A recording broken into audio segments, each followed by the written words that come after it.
I'm here to show you how to change out another simple thing on your truck, your third brake light. All you need to change out your third brake light is a Phillips screwdriver. It's optional, but you can use some flowable silicone to help seal it and prevent leaks.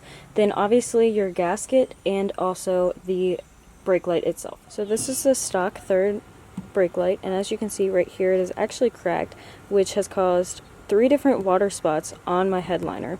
So the first thing you're going to want to do is take these screws and unscrew them and disconnect the plug.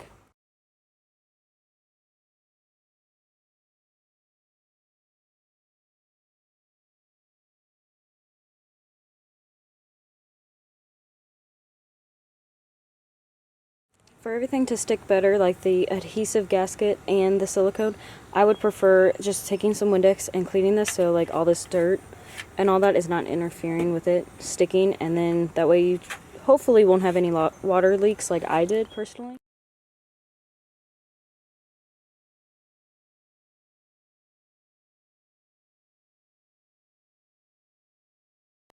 The next thing you're going to want to do is grab your gasket and go ahead and put it on the back of your third brake light.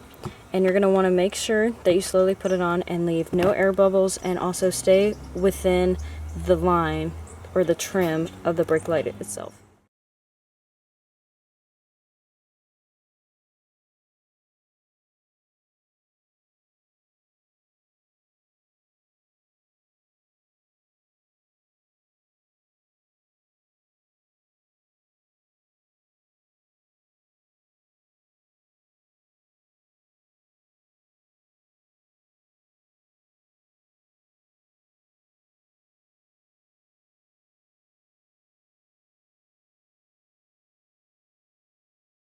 So after you get the gasket all the way on, and yes, it's a pain in the butt, you can go ahead and take off this backing, and if you prefer to put silicone on it, you can go ahead and line the whole outside of this to help prevent the water leakage. And then the very next thing is you just connect the plugs and slowly screw it in, but you have to, what I've seen and read is you screw in one side a little bit and then go to the other side and then back and forth and back and forth, that way you don't damage it.